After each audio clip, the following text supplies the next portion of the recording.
when the combination of these two principles give rise to an obligation on the part of the European legislator, once the need for supranational intervention has been established in accordance with the principle of subsidiarity, to adopt for among the various possible solutions, the one that is less invasive of the autonomy of a national system, and this entails making an assessment of the need for a penalty rather than providing for a more general obligation of adequate protection, rather than directive punitive administrative sanction by the EU in areas of competence. So the less invasive instrument. It is also in the Article 2 of the regulation, it is a principle is recognized, and administrative checks, measures, and penalties should be introduced in so far as they are necessary. It is will be done from two perspectives, at European level and at national level. In the first case, these are sectors where the use of criminal law could constitute an obstacle to the overall effectiveness of the sanctions exposed. That is in those sectors where the use of criminal law inhibits or slows down a more rapid investigation of the infraction. So the importance of the effectiveness. In some cases, the administrative sanction can be more effective. And when administrative sanctions are more effective from an efficiency point of view, the use of criminal law can be considered indispensable, as required by Article 8.3, paragraph 2 of the Treaty of Functioning. In doctrine, has been recently highlighted that also after the Lisbon Treaty, the fear of some scholars that the European legislator will prefer only the criminal law has not realized. There are also after Treaty of Lisbon, there has been a proliferation of new regulatory instruments. I'm that harmonizing and standardizing the administrative penalties. And so EU administrative penalties could be a powerful incentive to apply the principle of subsidiarity of criminal penalties. And also to also can encourage the adoption of a comprehensive system of national administrative sanction at a national level. So in this way, can have an important indirect effect in terms of decriminalization and respect for criminal subsidiarity at a national level. This will be possible if we go beyond the logic of a EU sanction as a minimum intervention. Is we adopt a unified approach in which the European legislator and the domestic legislator must coordinate their effort to determine whether, in areas of direct EU competence, in particular when the European financial interests are at stake, it is possible to dispense with a double intervention. In the praxis, there are areas in which the EU legislator, there is, in the opinion of some authors, the EU legislator determination to prefer criminal law. Because it's considered more symbolic, more without emphasizing the communicative capacity. In any case, there are two models of interaction between administrative and criminal sanctioning power. Vertical, applied to cases of concurrence between decentralized administrative sanction and of EU origin criminal sanction already provided for by national law. And another mode, horizontal, by the introduction of the EU legislator with administrative and criminal sanction in relation to the same provision. In both cases, European legislator does not outline any criteria for coordination between sanctioning procedure. So it would be important in terms of criminal subsidiarity to distinguish the guiding principle and criteria in order to allow the delegated legislator to refrain from duplicating sanctions. In the praxis, and in particular in the sector of PIF directive of fraud against the Union in the environmental protection, or also in the sector of market abuse, the European legislator has adopted an integrated model of a sanction, characterized by the obligation to impose both types of sanction for the same offense, to assure the effective implementation. This is also expressly regulated in the PIF directive in Article 14, recital 17. It is also expression of this idea of in the last years of the European legislator to prefer in some way also criminal law for its expressive, communicative, stigmatizing function.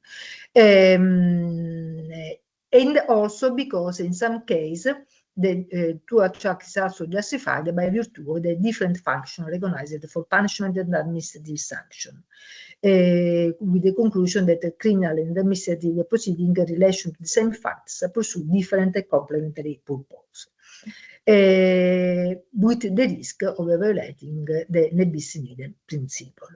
The scholars speaks about an erosion of the ne bis in idem principle. There are even fears of this erosion,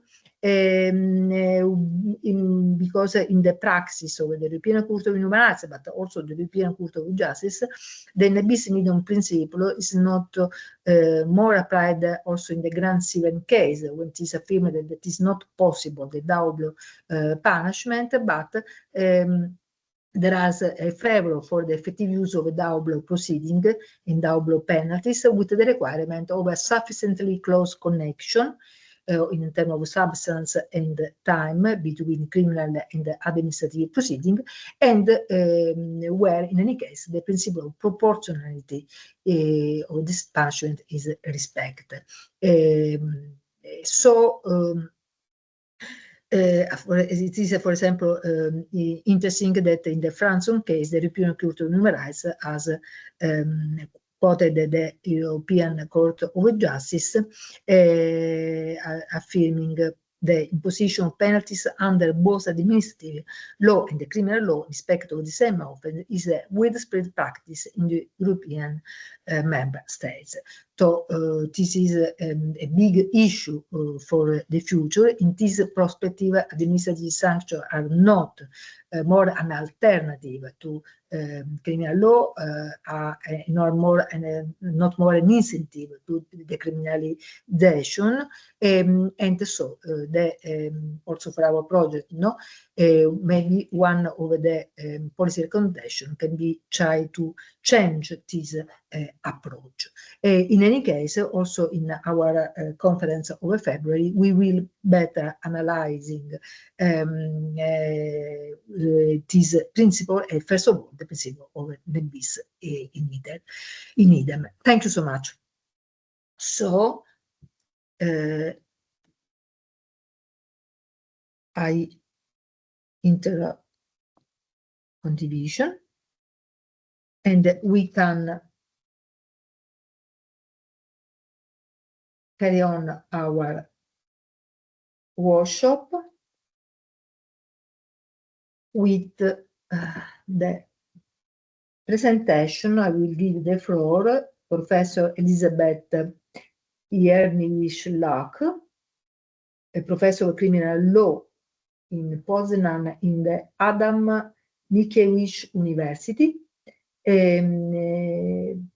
Elizabeth will speak about the implementation of the EU PIF directive and the regulation in Poland. Thank you very much. It was not easy to pronounce all the details. I'll also share a presentation that I have.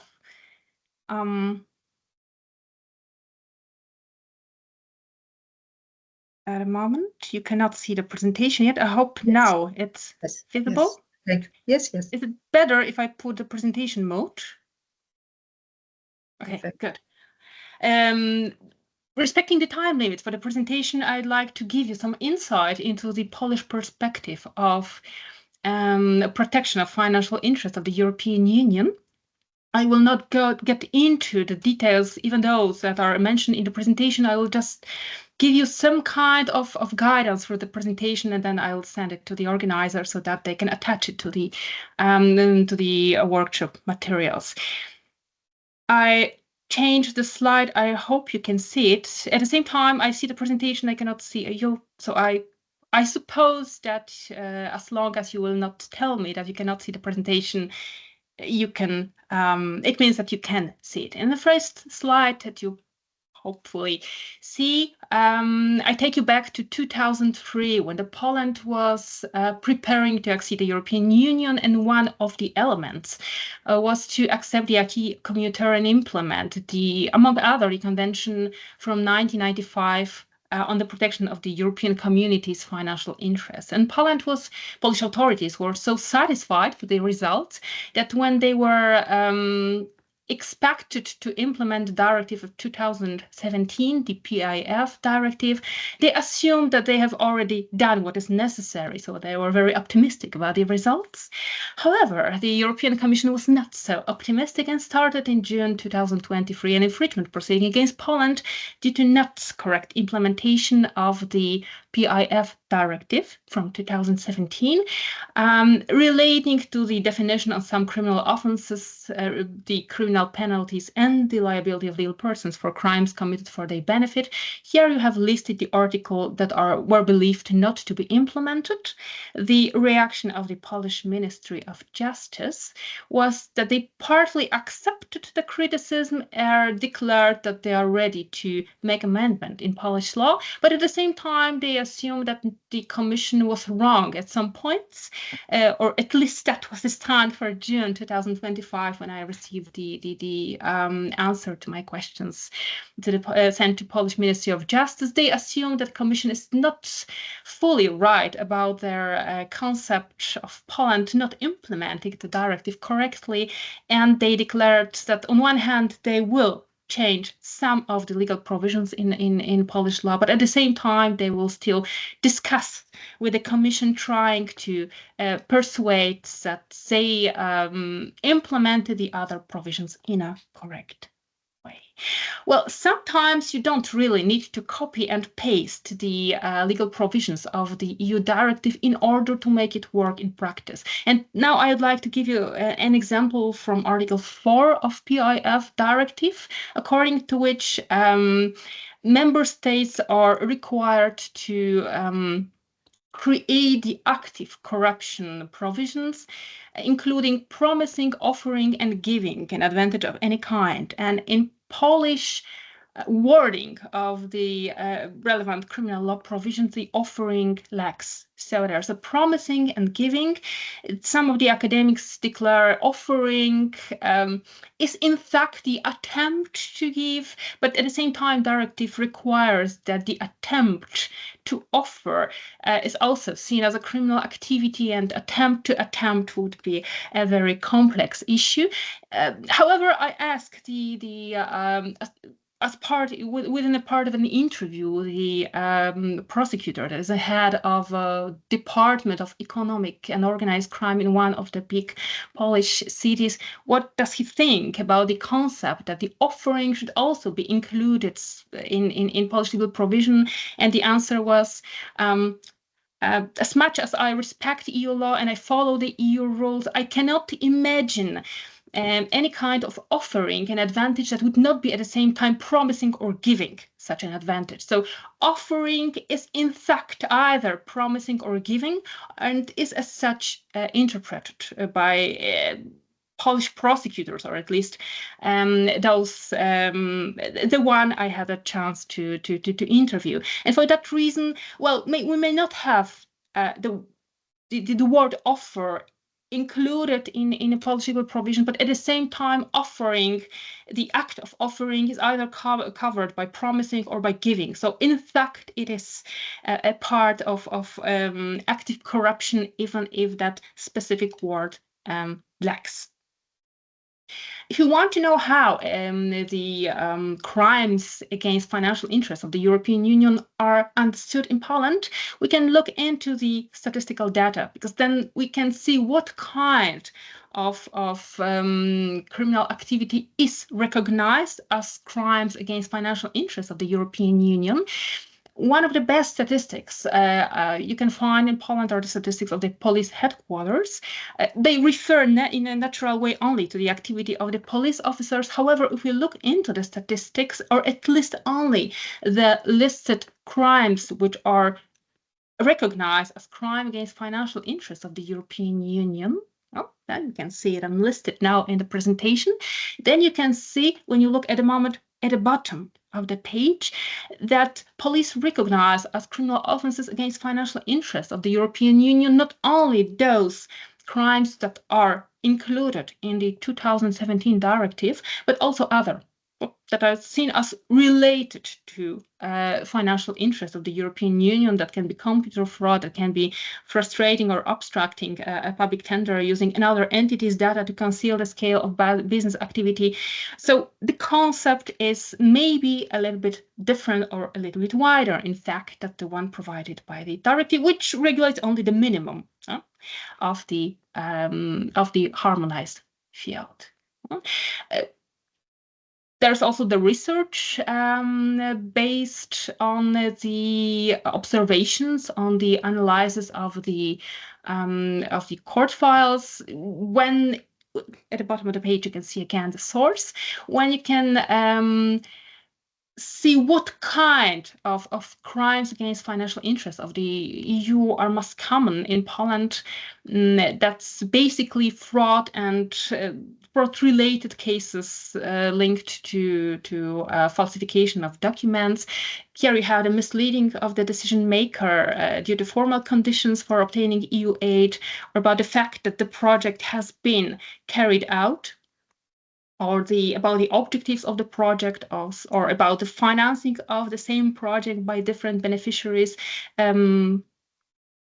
or also the cost shamming and other kind of generating fictitious costs, or the costs that are related to some kind of other expenditure but are presented as a cost of the EU support EU project. And in fact, when I interviewed the prosecutor, the head of the prosecutor's office, he told me that when we observe, or when we work with crimes against financial interests of the European Union, we can observe that they are mainly subsidy scams. The corruption-related cases against financial interests of the EU are rare. And in general, the number of cases or a part of cases that are related to financial interests of the European Union reach about 8 to 15% of the incoming cases by the prosecutors that deal with economic crime. But then about half of the cases are discontinued due to the fact that it is either observed that there was no intention of fraud, that, for example, the perpetrator or the assumed perpetrator didn't want to commit a fraud, just committed a mistake, maybe acted in mistaken belief that their conduct is lawful, or the perpetrator probably committed a fraud, but we cannot identify who was the perpetrator due to the fact that the activities were carried out by the fictitious entity. The value of the assets is, well, we can say relatively low. It does not exceed on average 45,000 euro. However, we can observe that the costs in general are increasing, and for that reason also we expect the value of the assets involved in crimes against the financial interests of the European Union to increase in value. When asked about the prosecutorial experience, the prosecutor explained that crimes against financial interests of the European Union are similar, when we talk about methods, for example, to the crimes or the frauds committed against other entities, and the prosecutors have experience with dealing of that kind of crimes against property or against documents.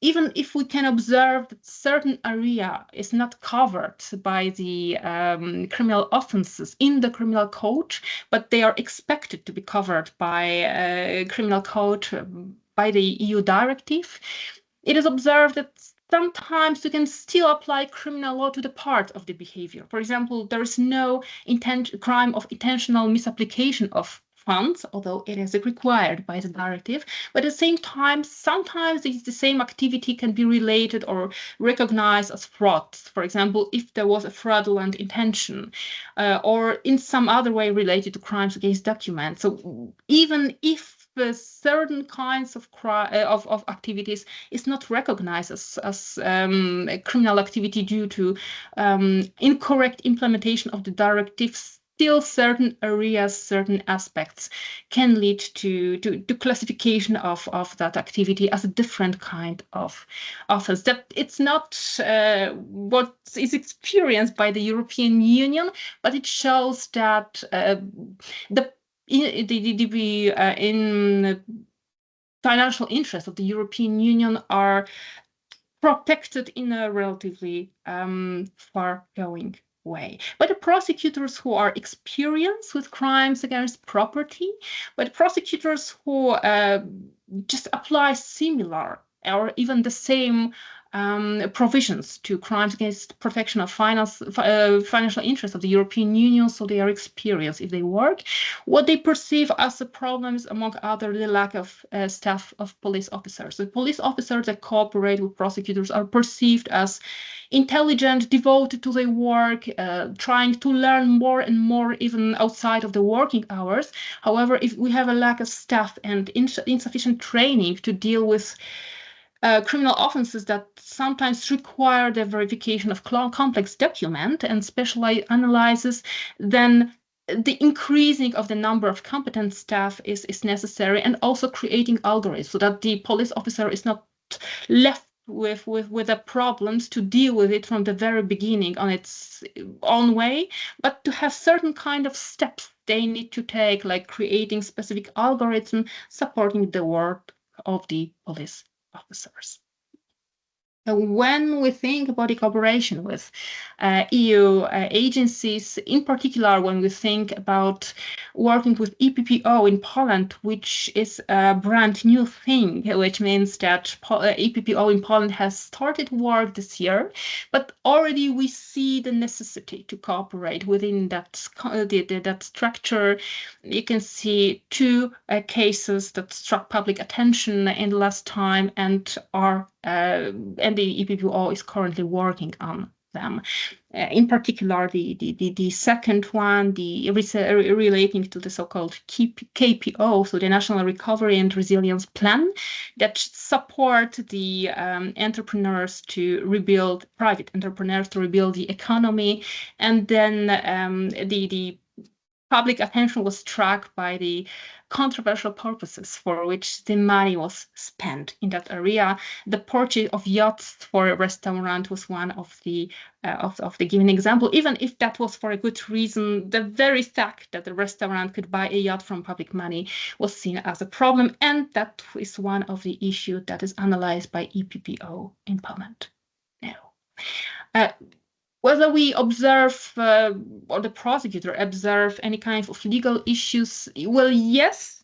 For example, what refers to criminal activities that started, for example, in 2010, but ended in 2025.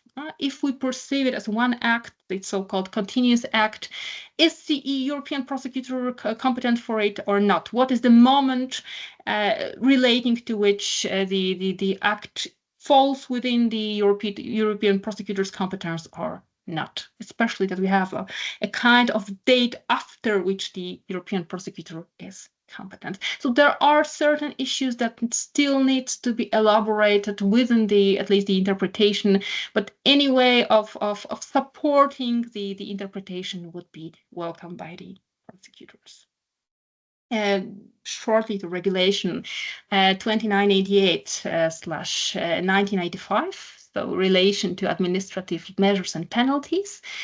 Is it applied in Poland? Yes, it is, basically by administrative courts in cases relating to the target of the regulation, but also to the limitation period for claiming the repayment of undue payments. It also appeared in case of a Polish Supreme Court that was submitted to the Court of Justice of the European Union with a need for a preliminary question in order to clarify whether we can apply against the same person. In that concrete case, a farmer, the administrative measure of temporary exclusion of that farmer from the benefit of an aid scheme, and at the same time, can we start and finalize a criminal proceeding against that person? The answer was yes, we can.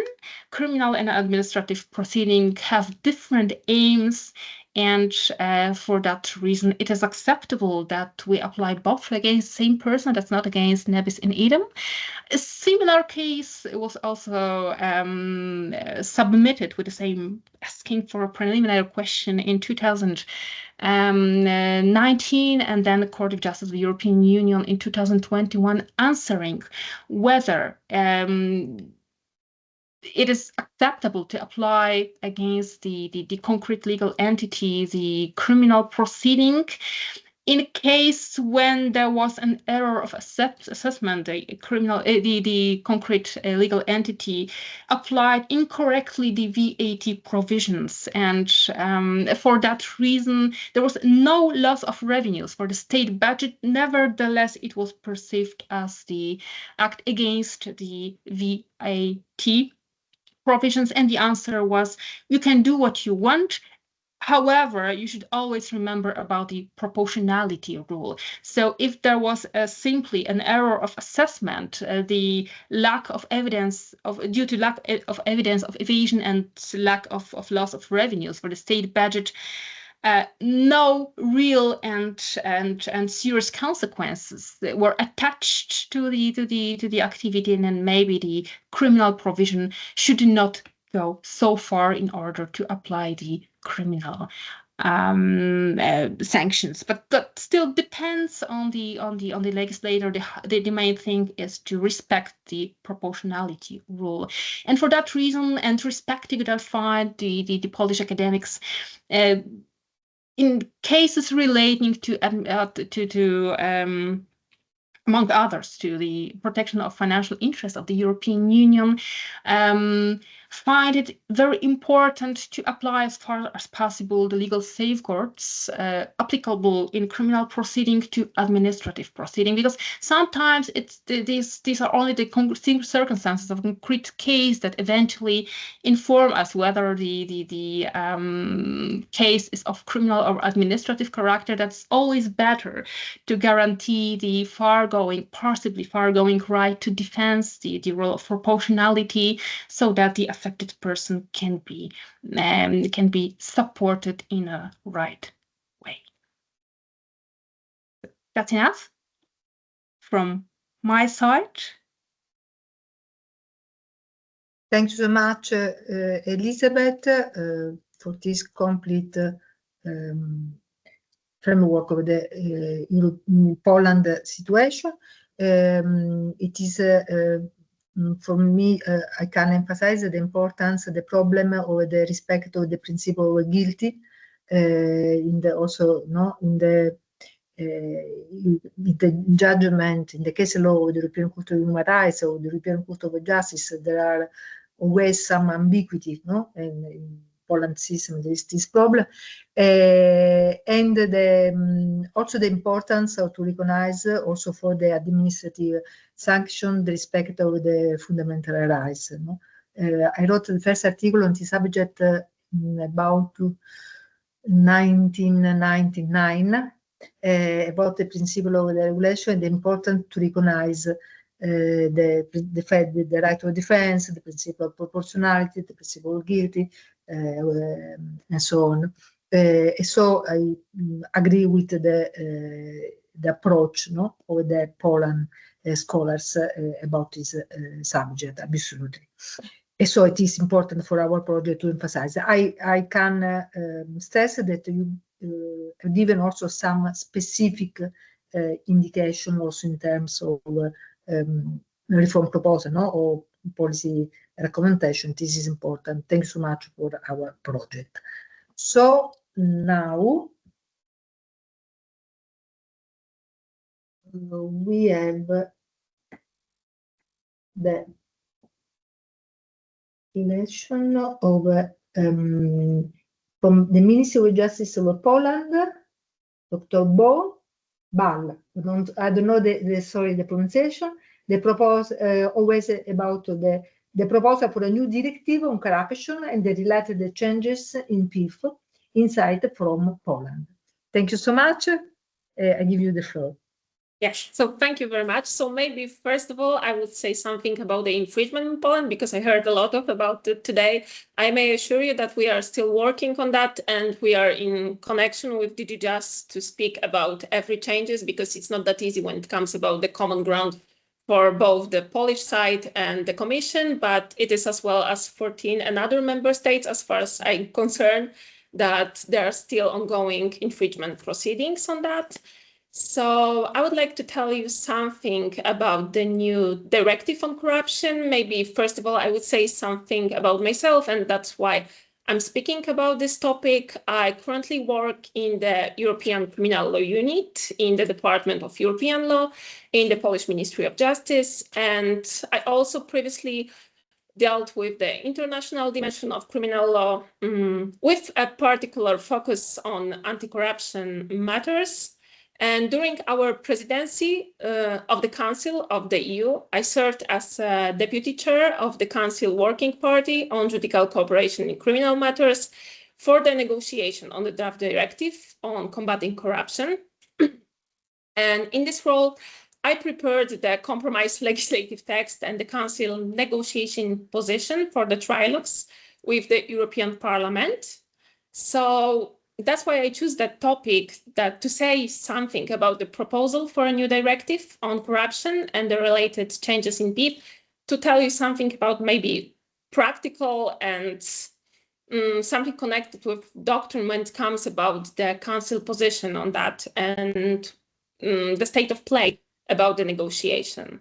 So negotiation on this new anti-corruption directive were our priority during the Polish presidency in the Council, and we managed to significantly advance the trilogue discussion between the Council, Parliament, and of course the Commission.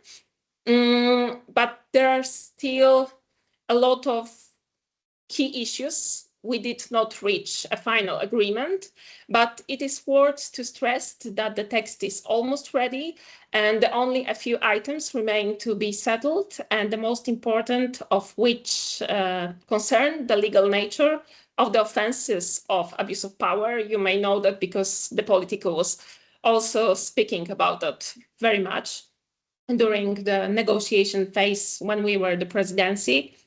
And, you know, I think this is really important file because our challenges right now shows that the corruption is evolving into an increasingly complex threats, often linked to organized crime. Moreover, it can assume a systematic character, you know, affecting various aspects of state functioning, and affecting effective prevention and suppression of corruption are essential to protect the Union's fundamental values and uphold the rule of law and building public trust in the institutions.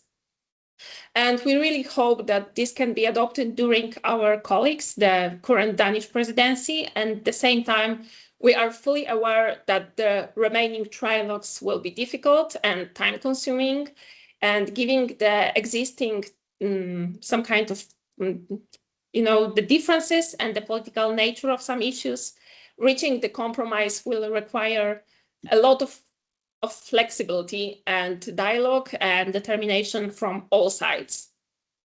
And why we, you know, connecting the corruption directive with PIF, we are doing that because the draft anti-corruption directive provides under the Article 28 for a number of amendments to Directive 2017/1371, the PIF directive. And, you know, Today, I will not prejudge the final wording of this provision, but instead, I wish to flag some kind of risk and pose a few questions that, in my view, doctrine and practice will need to answer in the future, actually. And let me begin with the principle. You know, coherence of the EU acquis matter very, very much. You know, this raises a question in many capitals: should we modify the PIF directive, adopted relatively recently and only just transposed it? As we were speaking, there are still a lot of infringement procedures in many member states, and we should change that through a new anti-corruption directive. You know, a lot of member states point out that we are still lack of full picture of PIF transposition. It would be some kind of prudent to gather more data on the application and effects of the directive across the member states before we begin to amend it. And actually, I would like to tell you about some kind of difference between the Commission, Council, and the Parliament. But first of all, I would like to emphasize that the Council in particular advocates coherence between these two directives and consistently safeguards. Perhaps as an example, I may say that new Article 2, which is the definition, you may see that we change some kind of structure of that to have the same structure of the PIF directive, because in our view, this is not only the semantic dispute. It's, you know, we are speaking about some kind of architecture of the entire system. And when it comes about our three vectors of changes, the Commission, Council, and the Parliament, I think there are three main issues which we see. The first is the definition, because perhaps the Commission proposed to incorporate the definition of high-level official by reference to the new anti-corruption directive, but it also will have some kind of influence on the PIF directive. The Council is more, you know, caution when it comes about that. As I said, we would like to have some kind of coherence when it comes about the new anti-corruption directive and the PIF directive, and the Parliament goes even further, because it's proposed expanded offences type in Article 4, including private sector elements, trading in influence, obstruction of justice, and some kind of additional liability clauses. The second one, which I think is the main issue, are the sanctions. And I will be speaking about some kind of threat, but maybe later. But you must remember that the Commission raises maximum penalties. It will be even more significant than the PIF directive. The Council broadly accepts the direction, but clarifies when sanction other than criminal one may be applied, where damage benefit is below, I think, 10,000 euro. So it is kind of very important for the Council, but the Parliament generally proposes higher penalties across a broader range of offence. And I think the third problem will be the limitation period and enforcement. And the Commission extends limitation and enforcement period. As you know, the Council retains this extension, but specifies the possibility of shortening the periods, and the Parliament's differentiate period even further. So I think from my perspective, we have like three questions for debate. And the first one, is there any the place of changes, you know, to PIF? Isn't that going too fast? Because the PIF directive was only recently transposed into the member states, and we don't have some kind of data on its functioning before we would like to change this standard, you know, because it's not that far away from that. And I think we need to think, isn't that too fast, or do we really need that changes? And, you know, the way of changes, you know, in the anti-corruption directive is a good way.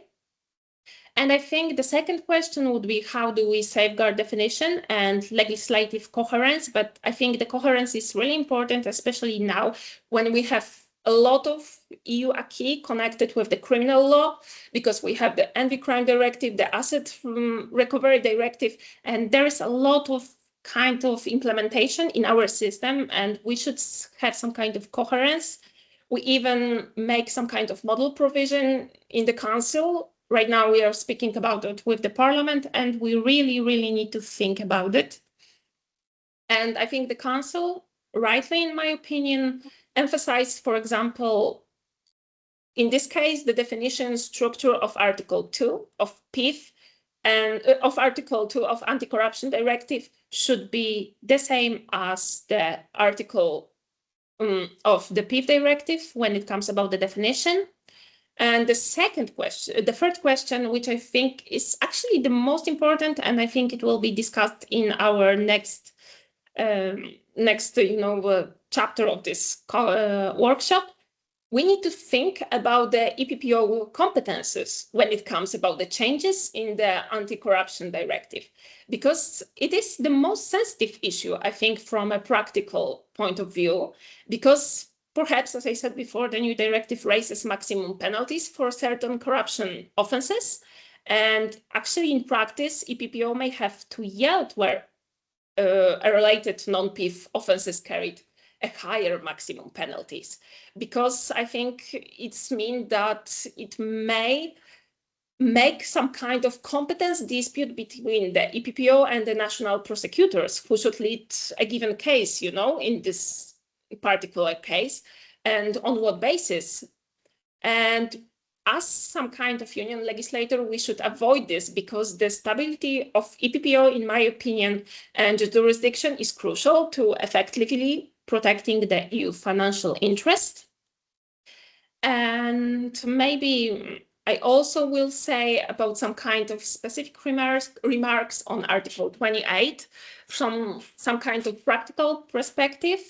I think for me, the most important is the reference to high-level official, because the coherence with definition in the new anti-corruption directive must go hand in hand with system, which we usually have, and the PIF directive as well, because we need to remember that if we put the definition in instrument perhaps A, like anti-corruption directive, it's automatically make changes of instrument B, which is the PIF directive. And it is some kind of domino right now. I think the second most problematic thing is the presumption of significant damage, significant benefit, because keeping the threshold as a presumption of significance is clear, but we should remember the differing structure of offenses, like the public, private, active, passive, something like that. And if the Parliament would like to broaden the catalog of these offenses, we will need to assess whether a single threshold fits in every cases. And I think the third main issue will be the aggravating and mitigating circumstances. And the Council proposed to treat links to organized crime as an aggravating factor.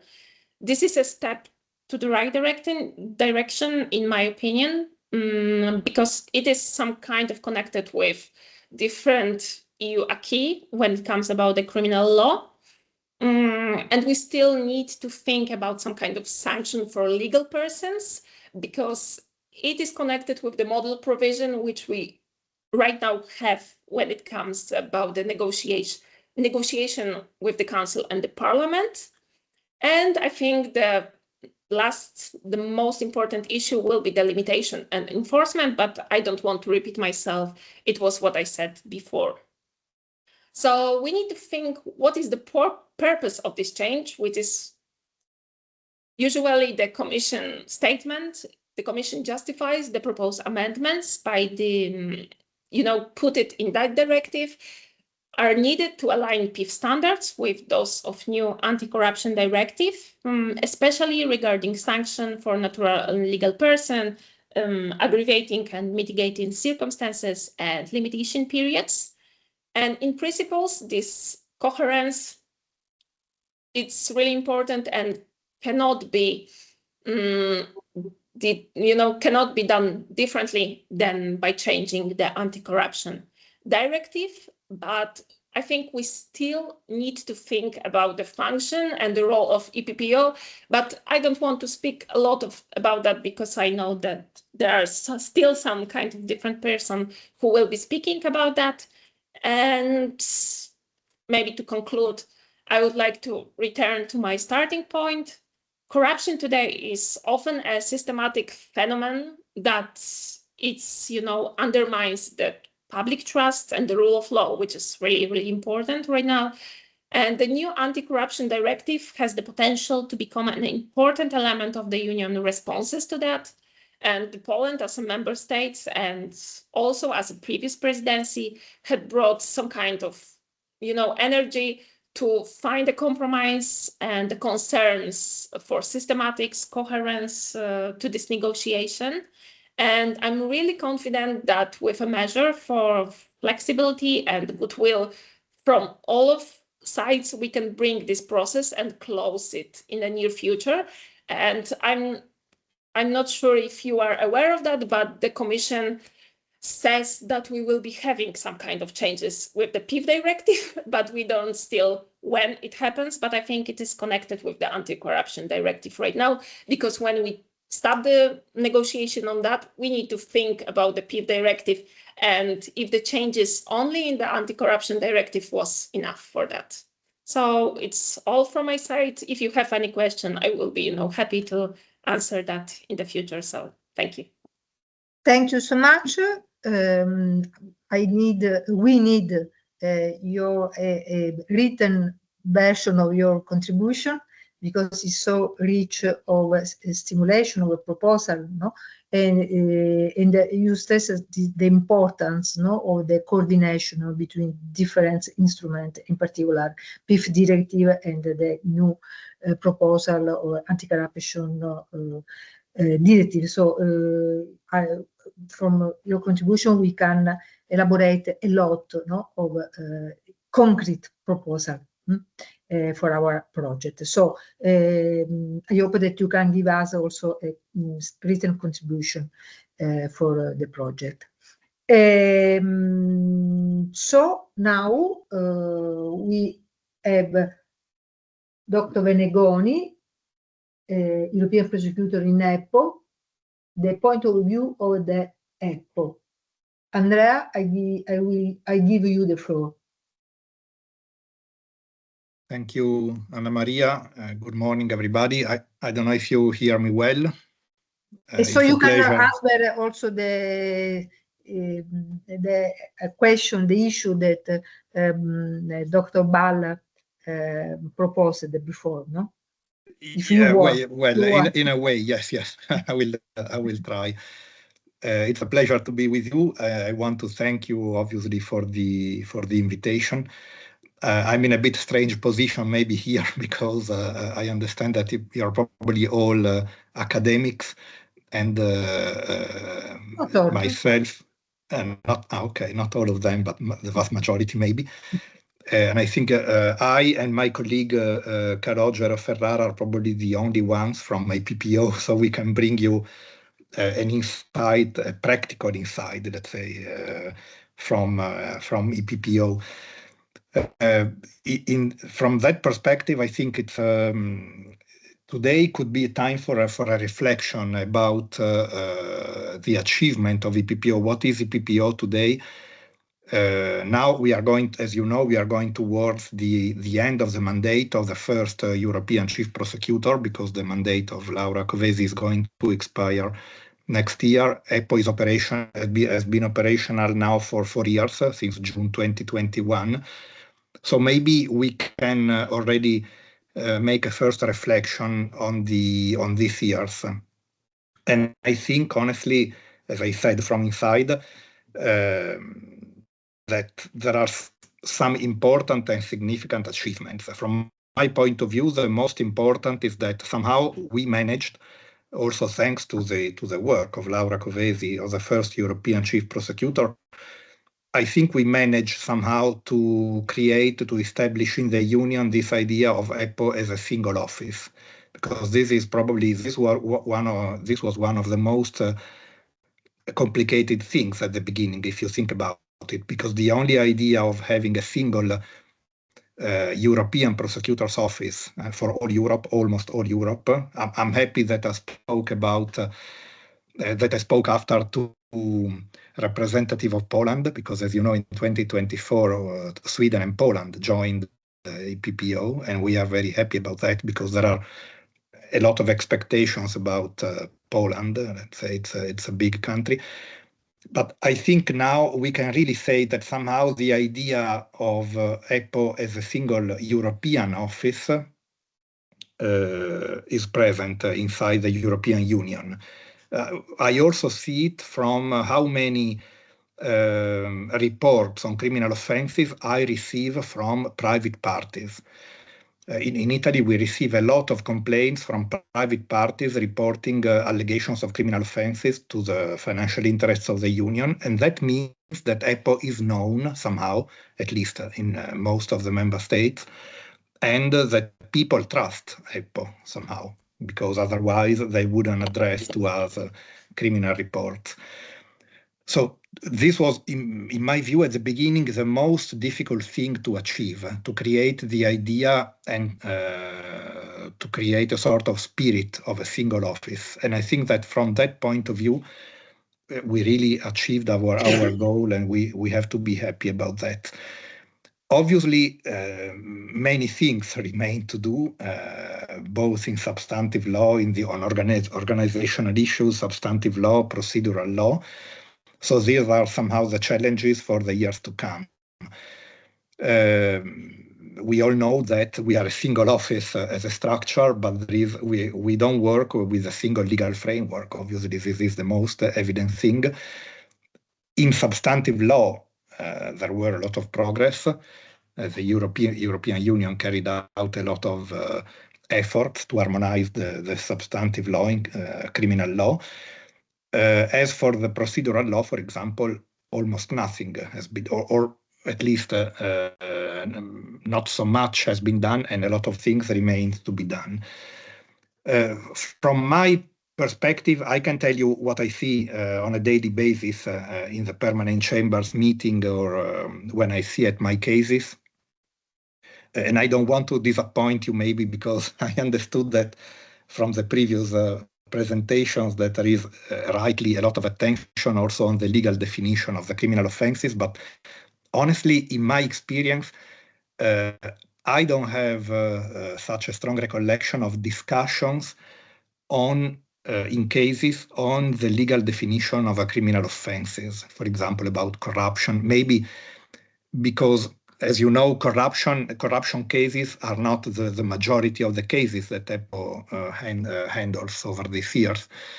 But honestly, at least in my cases, or in the permanent chamber I'm member of, it doesn't happen so often that we have to develop a broad legal discussion about the legal definition of a certain behavior, let's say. Rather, there are other issues that come at stake when we have to discuss the cases in our meetings. In substantive law, I can recall, I go by heart now, but for example, we have issues about the time limitation. The fact that in the member states, the statutory limitation is not harmonized can create some problems sometimes, especially obviously in cross-border cases. We have quite often discussions about the termination of the case, in particular when it comes to dismissal, because you know that the regulation provides a specific article for the dismissal of the cases, Article 39, and it comes out pretty often that in the national systems there are ways to dismiss the case other than those in Article 39. For example, there are legislations of the member state where the compensation of the damage brings as a consequence the extinction of the criminal offense. This is a way of dismissal that is not mentioned in Article 39, for example. And more than once, we had to discuss about the legal definition or if we could dismiss the case based on that reason, although that reason was not foreseen in Article 39. Also in our system, in the Italian system, for example, now we have new ways, new procedures to terminate, to dismiss the cases. I think, for example, of the a system that we can call somehow a probation system, a sort of suspension of the criminal offense during which the suspect, the defendant, is carrying out some social works. Let's say at the end of this period, the crime can be extinguished. This kind of procedure is not mentioned, obviously, in Article 39. And so this can create some legal discussions about the possibility to dismiss the case or how to dismiss the case. I also think if we have to discuss about criminal offenses, many discussions are about the customs area, for example, because as you know, the customs area in some member states is a sort of separate system. And so it's governed by specific rules, both regarding the evidence and regarding the dismissal, regarding the procedure. Sometimes we have to discuss about the applicability of these national rules and their impact in the EPPO procedure and on the EPPO regulation. We have also recently a very interesting issue that was raised before the Court of Justice for a preliminary ruling regarding the interpretation of the customs code regarding certain import procedure of goods, in particular e-bikes. We have a lot of cases about e-bikes and the evasion of the anti-dumping duties. And this is a topic that we are discussing very often. Another topic, for example, is organized crime. The definition of organized crime is not the same across the member states. So there is an ongoing interesting discussion about the definition of an EPPO case as an organized crime case, because in some member states, the suspect can be registered under a specific criminal offense, which is organized crime, but in other member states, this is not possible. So, but this has some consequences about how handling the case, let's say.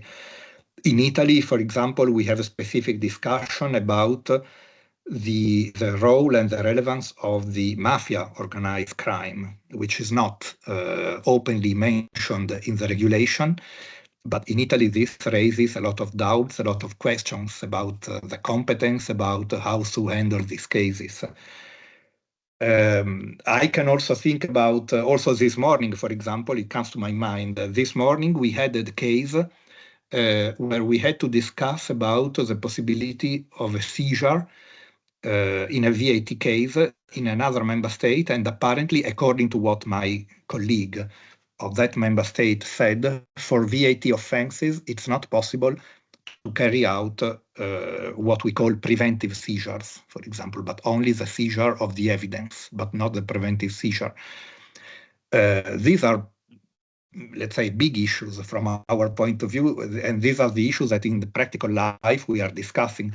Another big issue, okay, this is not about the PIF directive, but it involves more the EPPO regulation, but still it's very interesting, is the EPPO competence when the decision has become final, because you know that under the current interpretation, EPPO is competent to carry out the investigation and the prosecution of the case until the decision has become final.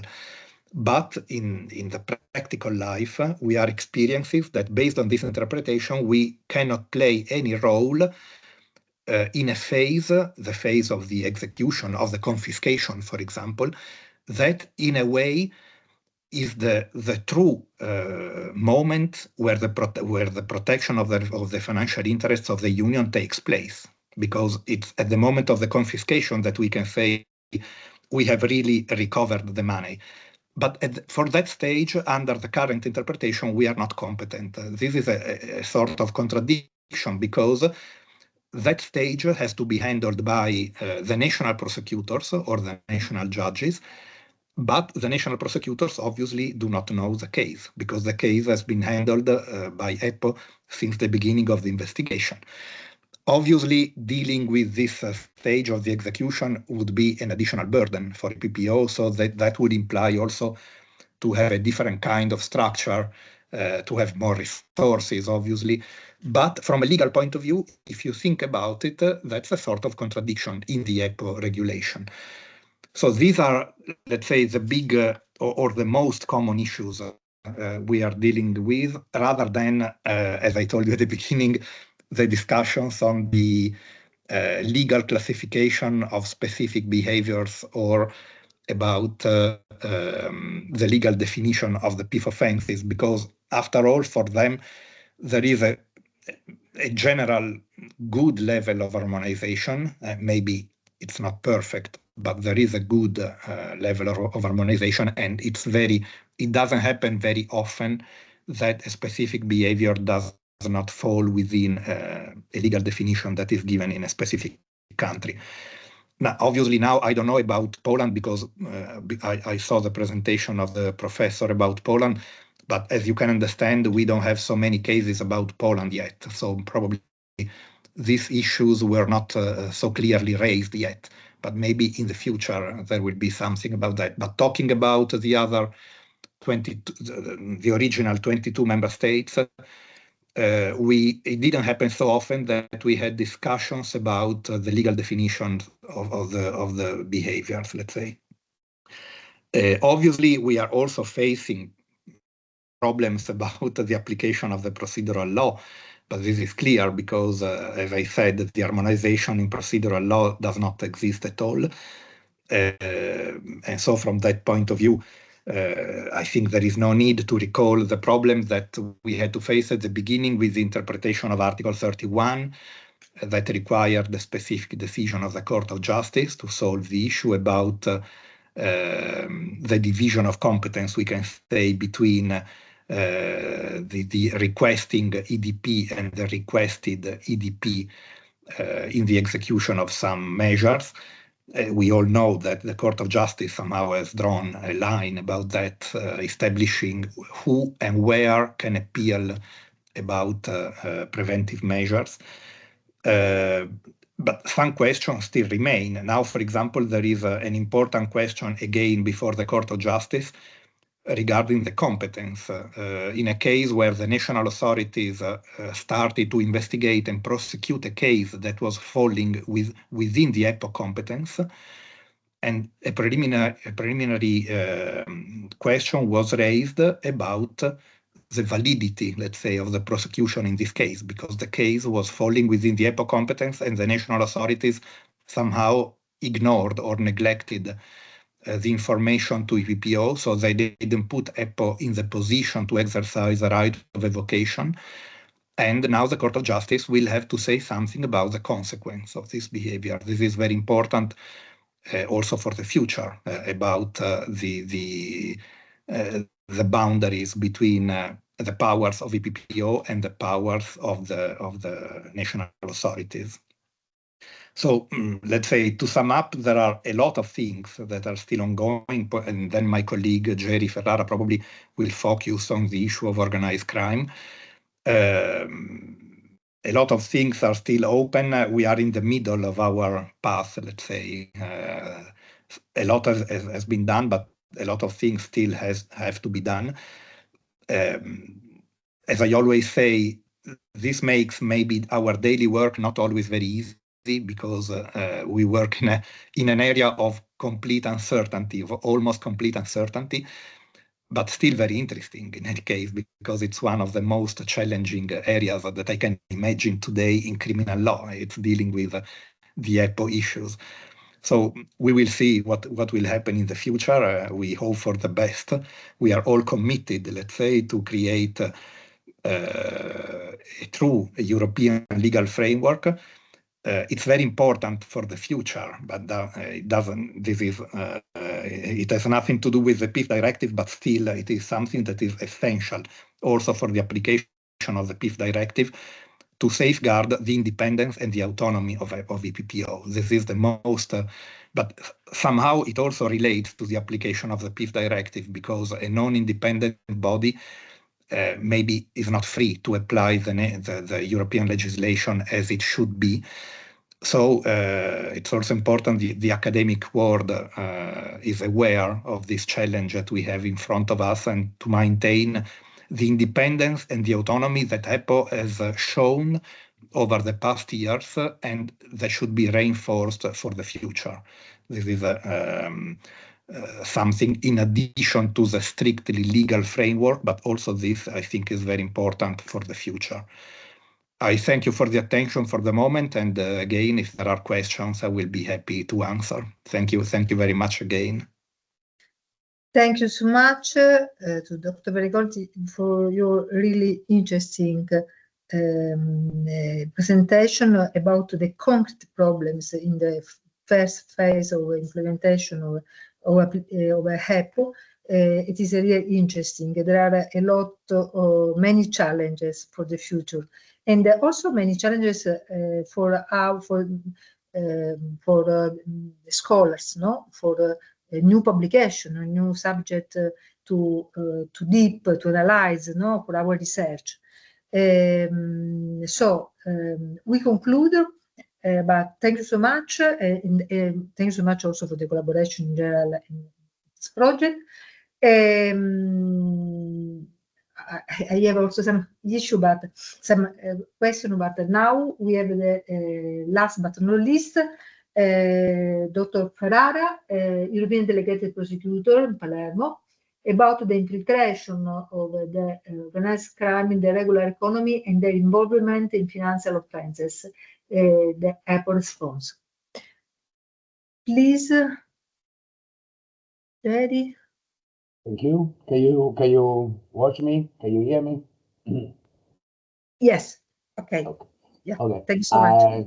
Thank you for inviting me. Thank you for being here.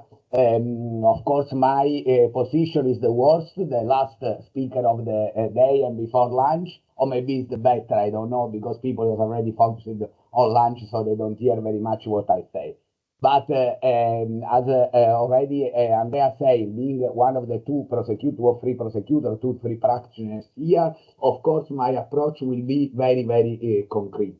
I want to also, because there is usually I remember that at university I say, if you don't study too much, you became a prosecutor. I've been a prosecutor for all my life, so I don't want to speak about general theory, but to give you a bit of experience of this what we spoke in this morning, starting from a practical case. When we see the possible, the many issues that are created in an EPPO case, especially in the field of organized crime. That, of course, being in Palermo as a member of the EPPO office in Palermo and being organized by University of Catania is, of course, one of the most interesting topics. I try to share my presentation.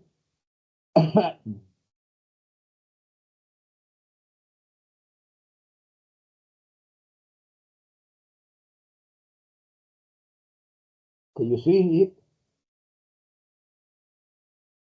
Okay, so I will talk about the so-called Moby Dick, of not, of course, the concrete elements of that are up to the judge, to the court, to the prosecutor, to the defense lawyer, but during this investigation, that, as you can imagine, being called Moby Dick, is depending on the huge amount of information that come from the investigation that led almost 1 year ago now to issuing 47 precautionary measures, personal precautionary measures, and a freezing order for more than 500 million euros in many different EPPO and not EPPO countries. Which was the topic of this investigation that you can see here in this slide very, very quickly with the main topic. Was one of the possible and typical PIF directive crime, a VAT evasion for more than 10 million euros, like the regulation said. In this case, of course, is billions of euros, because the evasion led to the sea freezing order for 500 million euros, so you can imagine that the amount was much more. But which is the peculiarity of this case? The fact that not only we have here a criminal association that is, let's say, very common, even if we say which are the main issue when we have a criminal association EPPO case, but the fact that we have a criminal association aimed at one crime, in this case VAT evasion, that according to Italian law fall under Article 8 and 2 of Legislative Decree number 74 2000. In this case, with the aggravating circumstances of under the twofold profile of the use of a mafia and Camorristic method, and also of the purpose of facilitating, aiding, and abetting the mafia and Camorristic association. Very quickly, of course, you know which are the differences between the different criminal association, criminal organization, traditional criminal organization operating in Italy, that you can see in this slide. In this case, we have the involvement of people linked both to the Sicilian Cosa Nostra and to Campania Camorra in a crime that was discussed many times. Many times in conferences, in workshop, in a university classroom and similar. But in this case, we have, I think that is one of the first cases when we have clearly the involvement of people close to or insider or official member of the traditional mafia in one of the crimes that is not very common, like the VAT evasion, because usually when we think about mafia or about Camorra or about 'Ndrangheta, of course we think to other different crimes. If we see that lead to a different application of law, or in our system procedural law, like for example, of course, the so-called double track regime for mafia crime, with different role for the investigation, for the interceptions, for the issuing of arrest warrant, search, and so on. I don't want to bother you with things that you know that you can find in my slide, but the fact that here the main issue is the fact that we have traditional criminal organizations that are not only involved in traditional criminal activity, like can be extortion, drug trafficking, or infiltration, public tendering, but we have also the involvement in other kind of criminal activity that can lead to the competence and the jurisdiction of EPPO. So if we think about the Article 51 3 bis of the Procedural Criminal Code that I show you in the previous slide here, you remember there are, of course, typical mafia-like offenses, like being a member of a mafia association, but also drug trafficking, also cigarette smuggling, or similar. We should wonder which are the crimes that can lead to an EPPO jurisdiction, to an EPPO competence, and which is the effect of this. I think that also because the traditional criminal group, the mafia criminal group, now tend to rescue all the activities that maybe they abandoned many years ago. Let's think about cigarette smuggling, for example, that, as you know, in the 70s was one of the main, the core business of the mafia in Camorra, but after for 20, 30 years was not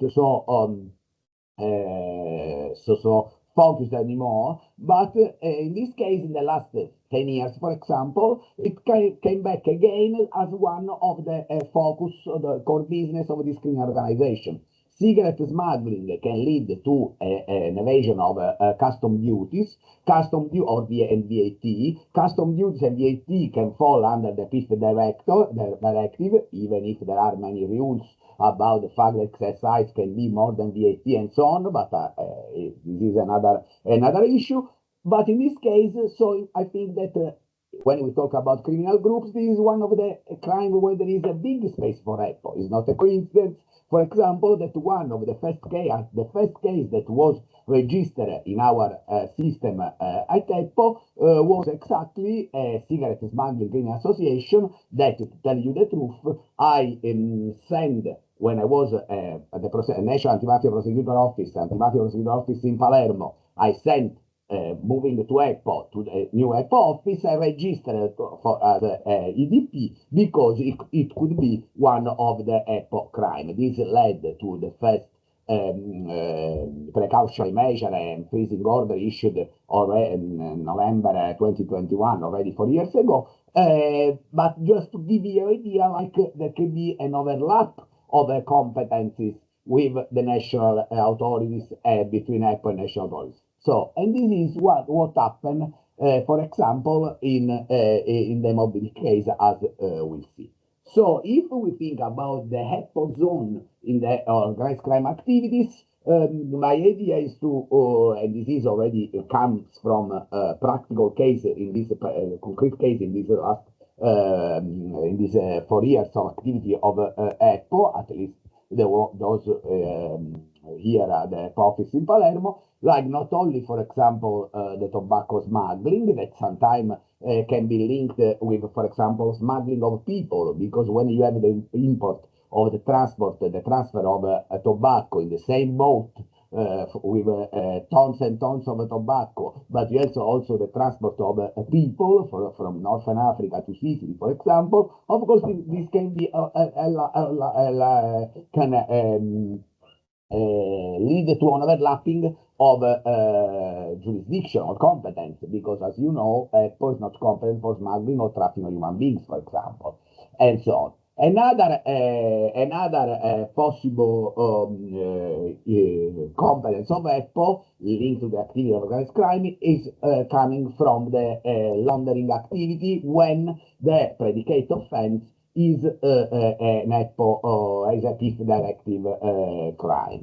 In this case, of course, it's possible to apply the crime that you have in our criminal code to sanction, to punish the different kind of laundering, such money laundering, reuse of illegal activity profits, and so on. In this case, of course, is important to analyze which are the predicate offense that can lead to laundering activity, and also this can be one of the elements of a conflict, the clash with the national authorities, because it's not easy, especially in the activity of a big mafia organization like can be Cosa Nostra or like can be Camorra, to distinguish the criminal activity that lead to profit under PIF offense or under committing PIF offense or committing other kind of offense.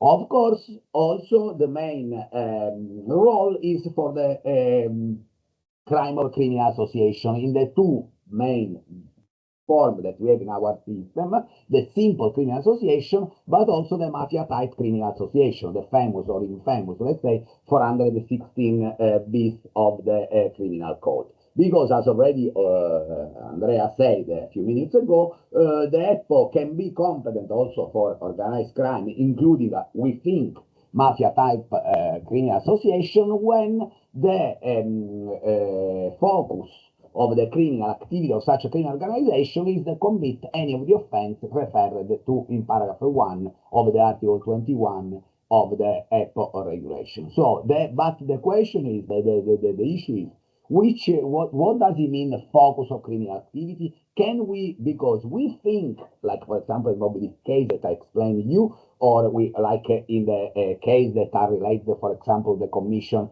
of agricultural fraud in the area, for example, the Eastern Sicily, that in that case, that criminal organization, that mafia criminal group is mainly focused on a PIF directive, and so in this case we can hold our competence, our jurisdiction. But you can imagine that in this case the national authority don't agree many times with this approach, because their idea is that it's impossible to split in a complex criminal organization like can be the mafia family here in Palermo or in Catania, or 'Ndrangheta group Ndrina in Calabria. It's not possible to split the criminal activity falling under PIF directive and falling outside the PIF directive. So and also the amendment, the discussion about the amendment on the EPPO regulation should take into consideration this, let's say, conflict, let's say, different point of view in the difficulty to identify focus of the offense, of the bulk of the offense, as he said also in another part of the regulation, when we deal with this criminal group. Even if the experience for these 4 years and the judge agreed with our request as EPPO office, demonstrate that indeed there are certain activities where the traditional mafia criminal group work only focusing on crime that are not necessarily related to other traditional activity like can be drug trafficking, weapon trafficking, extortion, and so on. This and last one, of course, is the concept, the foggy concept of inextricably linked offense. As you know, Article 22, paragraph 2 of the regulation set up the competence of EPPO for any other criminal offense that is inextricably linked to criminal conduct that falls within the scope of paragraph 1 of this article. Also, in this case, the interpretation doesn't say nothing. This is a very controversial rule. It is a very challenging rule, especially by national authority, because they underline the stress that through the interpretation of this such general rule, it is possible to extend too much the competence of EPPO. Also because in this case, as I say, there are just a few considerando at the beginning of the regulation, but nothing more. So also, I think that the European legislator, should take into consideration this issue. Also, this why? Because as Giovanni Falcone, not always to quote one of our, of course, heroes, but indeed, in the 80s, he still identified that one of the main reasons of the exceptional danger of mafia organization is their wealth, but at the same time, the richness is the real Achilles heel of this organization, because big money movements leave behind a big trail. So if the mission of EPPO is to fight against the criminal asset and to try to recover the damage to the financial interests of the European Union, of course, EPPO must be one of the main actors in this fight to attack the criminal asset of the organized criminal group for many reasons, and using the different typologies of confiscation that we have already in Italy, but as you know, were extended also by the recent directive in other European countries. One example of what I say in these few minutes, and I promise that it's just like 5-6 minutes or more, is this big case that I mentioned. And I want to just to share with you many interesting elements of this big case. First of all, the importance of EPPO national jurisdiction, because how this big case was born. It's a big case, as I told you, with a big criminal association that the judge of the preliminary investigation issued the precautionary measure order called an association of associations. So we have a very big investigation with different clusters operating in different parts of the Italian territory and abroad, of course, all involved in the washing of the VAT for coming from a carousel fraud for electronic devices. This for millions and millions of euros, really millions. So what happened? The investigation started in 2 different ways, in Palermo and in Milano office, both at EPPO. We were involved here in Palermo from a communication by the National Prosecutor Office that was investigating in a mafia criminal group that they realized that was mainly involved in VAT evasion and the carousel fraud. They, in Milano, they were investigating a more traditional criminal group operating simply in the VAT fraud. But you remember that EPPO has a national jurisdiction, and it is, I tell you, I've been a prosecutor, a national prosecutor for 20 years and more. And each time during your investigation, especially when you have a very nice, very big investigation, you are very involved, very keen to conclude it, and you discover that the territorial jurisdiction can lead you to somewhere else, I was always very disappointed that at certain point I had to close the box with all the folders and send to Milan or to Torino, to Rome, because the criminal organization was operating there. In this case, no, because we have an EPPO national jurisdiction. In this case, we could merge the cases. We could coordinate the work of the different law enforcement agencies that you see here. This led to this enormous investigation that we decided to handle together at the same time in Milano office of EPPO, in Palermo office of EPPO, coordinating the work of 5 or 6 different offices of the police. And you can see not only financial police, traditional Guardia di Finanza, it is common, but also involving, for example, the state police, because the state police was working more on the mafia, let's say, topics, and of course they were particularly happy, glad to be involved in a EPPO case, of course, with more focus on financial crime. This led to arrest and freezing order sought by EPPO Milano, a conviction, the first phase of the investigation. This led also to evoke, as I told you, a case at national level for mafia crime, also because there was the clear demonstration, clear evidence coming, for example, from an interception like this that I reported here, the fact that the mafia was transforming themselves. This one of the guy that was arrested, being close here to one of the winner wing of Cosa Nostra Siciliana. He said in one of these interception, many years ago you could not make certain choices. In certain contexts you are obliged to certain behaviors.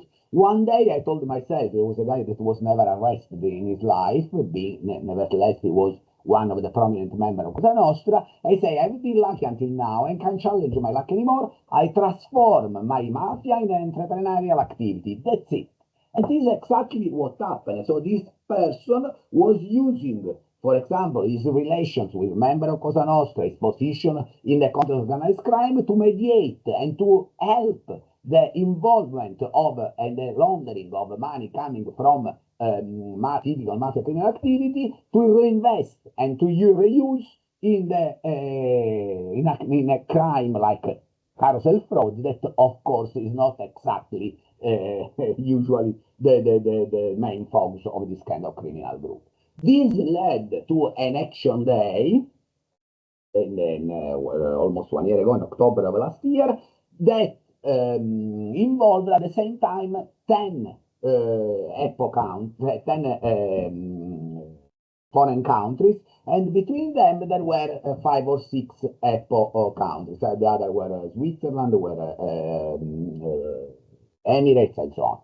What was the added value of EPPO in this case? That was already explained in this morning, but I can give you a practical confirmation of this. The fact that to coordinate at the same time, I made many investigations in the past in organized crime as a national prosecutor, and I tell you that each time that was necessary to execute arrest warrant or freezing order in different countries was a real mess. Of course, you can request the help of Eurojust, you can call coordination meeting at Eurojust and so on, but it's not the same, because here, as Andrea already said, we have a single office operating at the same time in 24 countries, right? So in this case, we knew that we were making arrest or freezing order in Czechia, in Bulgaria, in Romania, in Spain, in Luxembourg, in Belgium, in Croatia, in Slovakia, and so on. We just had, under Article 31 of the EPPO regulation, our colleague in the system, in the case, and we, together, working with them, And also, of course, with the difficulties coming from the fact that we don't have the same legal system, that is one of the main issues, they help us in localize the target, in localize the goods to be seized, in explain according to their law it was necessary to translate or not translate a document. It's how we should ask an interception, if we want use to localize a target, if we need an authorization of the judge or not. Let's think about the search, right? The search until now in Italy can be issued by the prosecutor. In many countries that is not possible. So of course they help us in how to obtain a search as soon as possible to support the investigation and so on. But in any way, this leads to a continuous exchange of information and news, also sending directly police operating there, linked with EPPO police not, but police that work with EPPO in these different countries, and so on. Also helping the procedure of delivery and surrender. This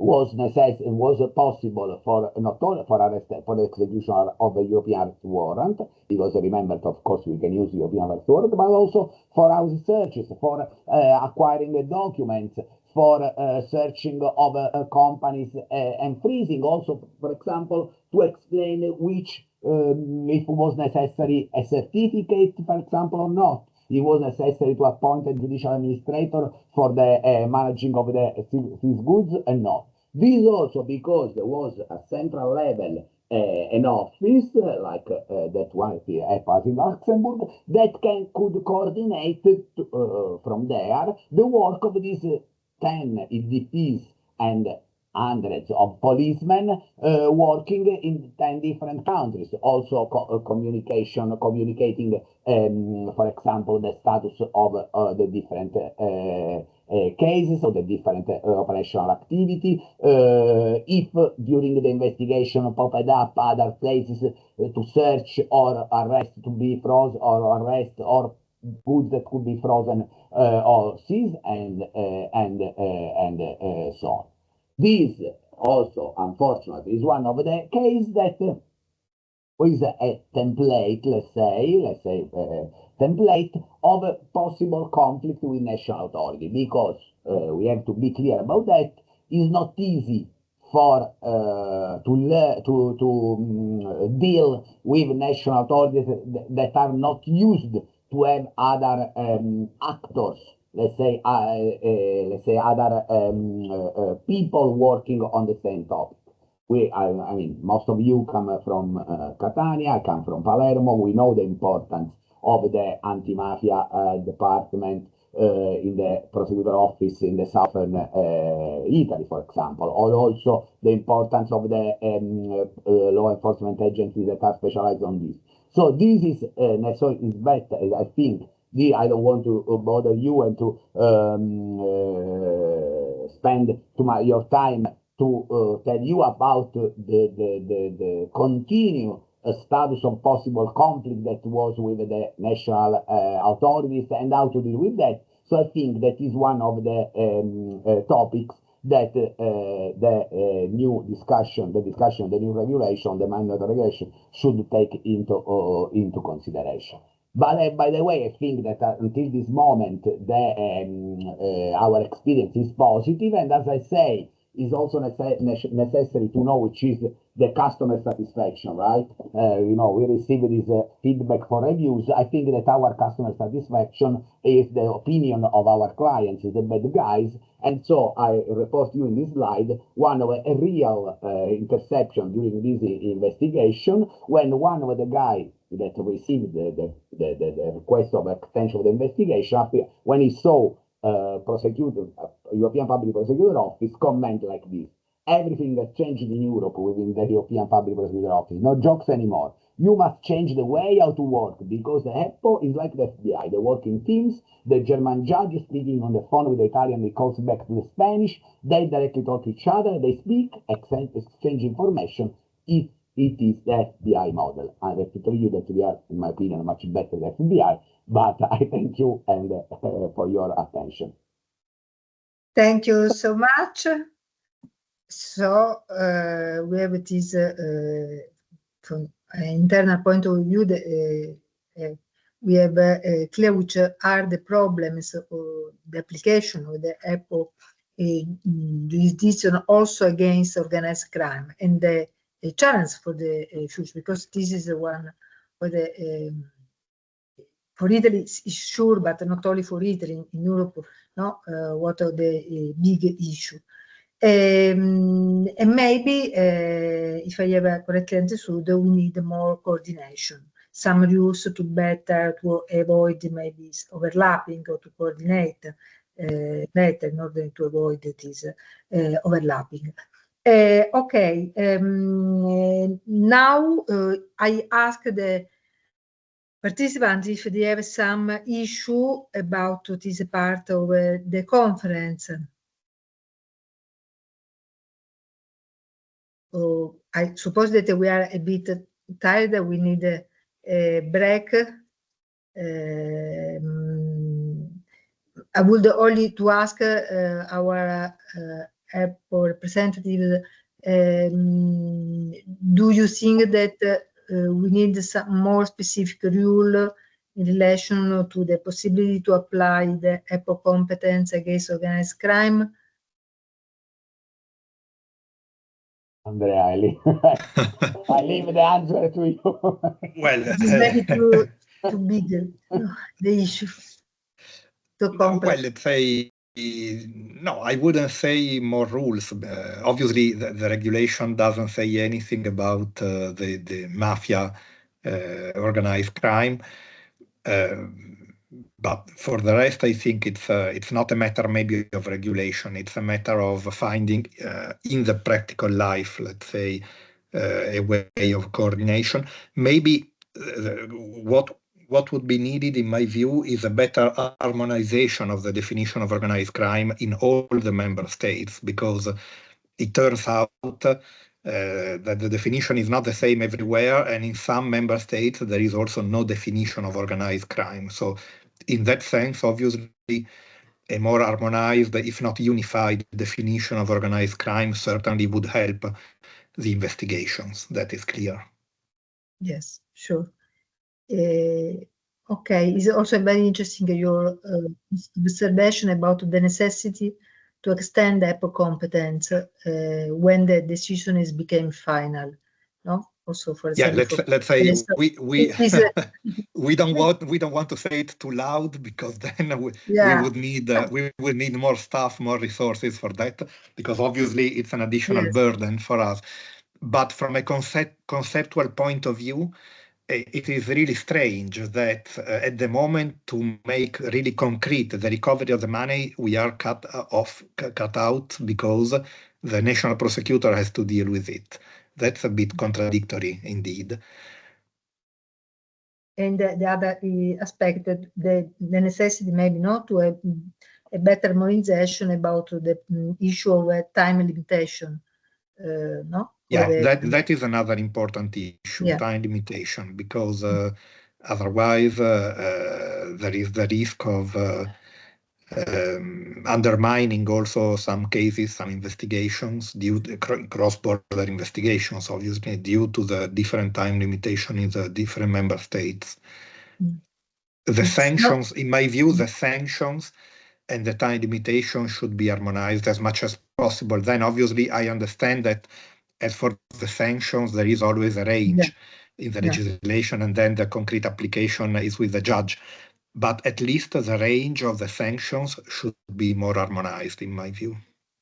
This is it could be an important progress, not? Because the current range, the range of the PIF directive is too generic, too broad, let's say. At least we should go back to the range of the proposal. As you know, the proposal of the PIF directive was more specific on that. So maybe at least we should go back to that wording, in my view. Yes, this means also maybe more also in political perspective, a more political will, no, to collaborate. Yes, of course. You need to have an agreement among the member states, for sure. in this difficult moment. Okay, are there some other issue? Otherwise, I propose an hour or break. I suppose that we need an hour. So this means that we can start again at 3 o'clock. Yes, 3 o'clock. PM. Thank you so much, everybody, for your presentation, for your collaboration. I think that it was a very interesting beginning of our work in a very collaborative way. So see you later. Thank you so much. Bye-bye. Bye-bye, everybody. Bye, see you later. Bye, see you later.